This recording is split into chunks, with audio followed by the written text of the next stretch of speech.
मंडळी, एक वाटी बासुंदीसाठी जर तुम्ही तासनतास दूध आठवत असाल तर आजचा हा व्हिडिओ तुमच्यासाठी आहे. कारण आज आपण बनवणार आहोत अशी बासुंदी जी न दूध आठवता खूप वेळ न घालवता तयार होणार आहे. तरीही बासुंदीची चव, रंग आणि मलाईदारपणा पाहून कोणालाही विश्वास बसणार नाही की ही झटपट बनलेली बासुंदी आहे. आणखी एक खास गोष्ट म्हणजे आज आपण बासुंदीला देणार आहोत सुंदर कॅरमलाइज फ्लेवर, ज्याच्यामुळे प्रत्येक घासात एक वेगळीच चव अनुभवायला मिळेल. ही बासुंदी अगदी बाजारातील मिठाईच्या दुकानात मिळते तशी घट्ट आणि मलाईदार बनणार आहे. अतिशय साध्या सोप्या पद्धतीने आणि सण असो, वाढदिवस असेल, पाहुणे अचानक घरी आले असतील किंवा गोड खाण्याची इच्छा झाली असेल तर झटपट तयार करता येईल अशी अवघ्या 10 मिनिटांमध्ये तयार होणारी पारंपरिक स्वादिष्ट मलाईदार बासुंदी आज आपण बनवणार आहोत. नमस्कार मित्रमैत्रिणींनो, मी ऋतुजाज रेसिपी मराठीमध्ये तुम्हा सर्वांचे पुन्हा एकदा स्वागत. तर मंडळी, आज आपण बनवणार आहोत बाजारपेठेत मिठाईच्या दुकानामध्ये मिळते तशी दाटसर स्वादिष्ट मलाईदार बासुंदी अगदी घरच्या घरी फक्त 10 मिनिटांमध्ये सोप्या पद्धतीने, दूध न आटवता, जास्तीचा वेळ न घालवता अगदी मलाईदार बासुंदी घरच्या घरी अवघ्या 10 मिनिटांमध्ये. तुम्हाला ही अशी दाटसर बासुंदी बनवायची असेल तर व्हिडिओ स्किप न करता शेवटपर्यंत नक्की पहा. चला तर मग आजच्या या बासुंदी रेसिपीला सुरुवात करूया. त्यासाठी आपल्याला काय करायचं आहे, सर्वात पहिला आपल्याला जाडसर कढई किंवा जाडबुडाचे पातेले किंवा नॉनस्टिक कढई वापरायची आहे. इथे मी अशा प्रकारची कढई घेतली आहे. आता त्यामध्ये आपल्याला दूध गरम करण्यासाठी ठेवायचे आहे. इथे मी फुल फॅट क्रीम म्हशीचे दूध घेतले आहे. आता मी इथे 1 लिटर दुधापासून बासुंदी बनवत आहे. आता हे दूध मी गरम करायला ठेवलेले आहे. सुरुवातीला गॅसची फ्लेम मोठी करायची आणि दुधाला उकळी येऊ द्यायची आहे. हे दूध आपल्याला 5 मिनिटांसाठी आटवून घ्यायचे आहे. आता हे दूध मी 5 मिनिटांसाठी गॅसवर आटवण्यासाठी मंद गॅसच्या फ्लेमवर ठेवत आहे. आता आपले हे दूध गरम व्हायला सुरुवात झालेली आहे. हळूहळू दुधाला उकळी येत आहे. आता दुधाला उकळी आल्यानंतर ना हे दूध आपल्याला 5 मिनिटांसाठी मंद गॅसच्या फ्लेमवर ठेवून द्यायचं आहे. 5 मिनिटांसाठी हे दूध असेच आपल्याला ठेवून द्यायचं आहे आणि हलवत राहायचं आहे, जेणेकरून दुधामध्ये साय येऊ द्यायची नाही आहे.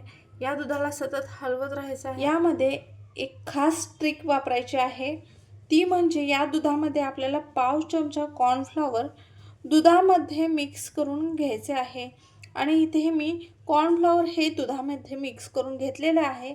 आता हे मिश्रण आपल्याला गरम करत ठेवलेल्या दुधामध्ये ओतून द्यायचे आहे. आता हे मिश्रण मी या दुधामध्ये मिक्स केलेले आहे.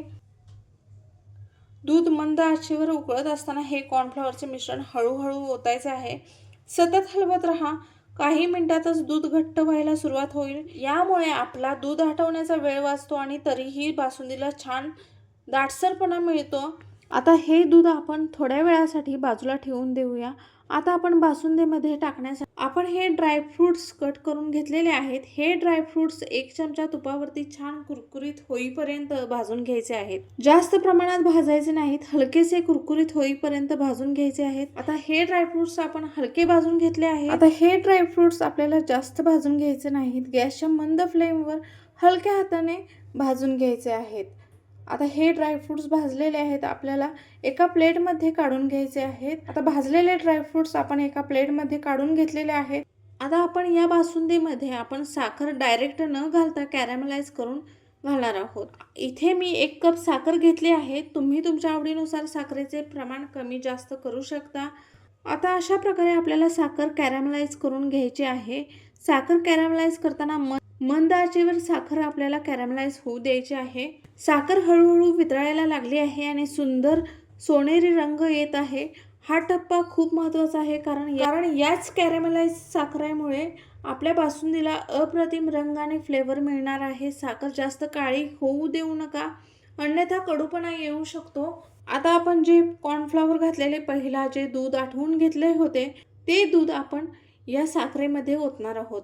2 चमचे मी हे दूध या साखरेमध्ये ओतून घेतलेले आहे. आता हे दूध आणि साखर आपल्याला व्यवस्थित मिक्स करून घ्यायचे आहे. गॅसची फ्लेम मंद असावी। आता या मिश्रणामध्ये आपल्याला 5 ते 6 मलाईदार पेढे वापरायचे आहेत। याच्याऐवजी तुम्ही खव्याचा वापर करू शकता। 5 ते 6 पेढे आपल्याला गरम दुधामध्ये मिक्स करून घ्यायचे आहे। ह्या बासुंदीच्या मिश्रणामध्ये ओतून द्यायचे आहे। चुकून माझ्याकडून व्हिडिओ स्किप झाल्यामुळे इथे ही महत्त्वाची टिप्स मी वापरलेली आहे, ती मी तुम्हाला सांगत आहे।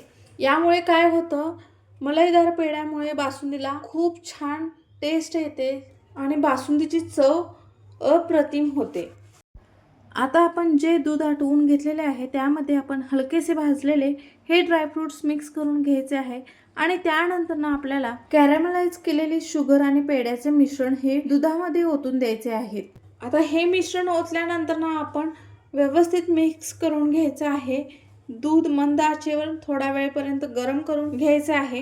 गॅस बंद करून घ्यायचा आहे। ही बासुंदी एका भांड्यामध्ये काढून 2 ते 3 तासांसाठी फ्रीजमध्ये ठेवायची आहे। जर तुम्हाला थंड बासुंदी आवडत असेल तर थंड झाल्यानंतर तिची चव आणखीनच छान लागते। सणासुदीच्या दिवसांमध्ये बासुंदी आणि पुरी हे अप्रतिम कॉम्बिनेशन आहे। तसेच गरमागरम जिलेबी सोबतही ही बासुंदी खूप छान लागते। आता ही बासुंदी आपल्याला थोडा वेळ रूम टेम्परेचरवर येईपर्यंत अशीच ठेवून द्यायची आहे। थोडीशी गार झाल्यानंतर ना आपल्याला एका भांड्यामध्ये काढून ही बासुंदी फ्रीजमध्ये ठेवून द्यायची आहे, जेणेकरून आपल्या या बासुंदीला दाटसरपणा येईल आणि अधिकच मलाईदार बनेल। आता ही बासुंदी आपली थंड झालेली आहे आणि एका भांड्यामध्ये काढून मी ही फ्रीजमध्ये 2 ते 3 तासांसाठी ठेवणार आहे। आता ही फ्रीजमधून काढलेली मी ही बासुंदी आहे। तुम्ही आधीच्या बासुंदीमध्ये आणि आताच्या बासुंदीमध्ये किती फरक आहे पाहू शकता। आपली बासुंदी अगदी स्वादिष्ट आणि दाटसर बनलेली आहे। आता ही आपली बासुंदी तयार झाली आहे। मित्रांनो, अनेक जणांना वाटतं की चांगली बासुंदी बनवण्यासाठी खूप वेळ लागतो, पण योग्य टिप्स आपल्याला माहीत असेल तर अशी ही दाटसर मलाईदार बासुंदी बनण्यासाठी वेळ लागत नाही। या रेसिपीची खासियत म्हणजे कमी वेळ, कमी मेहनत, अप्रतिम परिणाम, दूध आठवण्याचा त्रास नाही, सतत ढवळत बसण्याची गरज नाही आणि तरीही चव मात्र पारंपरिक बासुंदी सारखीच। जर तुम्ही पहिल्यांदा बासुंदी बनवत असाल तर ही रेसिपी नक्की करून बघा। एकदा बनवली की पुन्हा पुन्हा हीच रेसिपी वापराल। आजची ही झटपट मलाईदार आणि कॅरमलाइज फ्लेवरची बासुंदी तुम्हाला नक्की आवडेल। आपली झटपट पण तितक्याच स्वादिष्ट कॅरमलाइज बासुंदीची रेसिपी आता पूर्णपणे तयार झाली आहे। बघा ना, दूध तासनतास आटवण्याची गरज नाही, खूप मेहनत नाही, पण तरीही तयार झालेली आहे एकदम रिच मलाईदार आणि मोहक बासुंदी। या बासुंदीचा सुंदर सोनेरी रंग, कॅरमलाइजचा हलका स्वाद, घरामध्ये सण असो, वाढदिवस असो, पाहुण्यांचे स्वागत असो, फक्त कुटुंबासोबत एखादा गोड क्षण साजरा करायचा असो, ही बासुंदी नक्की तुमच्या आनंदामध्ये भर घालेल। ही बासुंदी थंड केल्यानंतर सर्व केली तर तिची चव आणखी खुलून येते। त्यामुळे शक्य असेल तर काही वेळ फ्रीजमध्ये ठेवा आणि नंतर सर्व करा। आता इथे मी पहिलाच चमचा घेते, तुम्हाला तिचा मलाईदारपणा, कॅरमलाइज झालेली सुंदरता जाणवेल। तर मैत्रिणींनो, आजची ही बासुंदी रेसिपी तुम्हाला आवडली असेल तर लाईक शेअर करायला विसरू नका। जर तुम्ही अजून आपल्या चॅनलला सबस्क्राईब केले नसेल तर आत्ताच सबस्क्राईब करा आणि बेल आयकॉनवर क्लिक करा, त्यामुळे आपल्या प्रत्येक नवीन रेसिपीचा व्हिडिओ सर्वात आधी तुम्हाला पाहायला मिळेल। चला तर मग मैत्रिणींनो, आजची ही रेसिपी कशी वाटली हे कमेंट करून नक्कीच सांगा। पुन्हा भेटूया एका नवीन रेसिपी सोबत, तोपर्यंत धन्यवाद।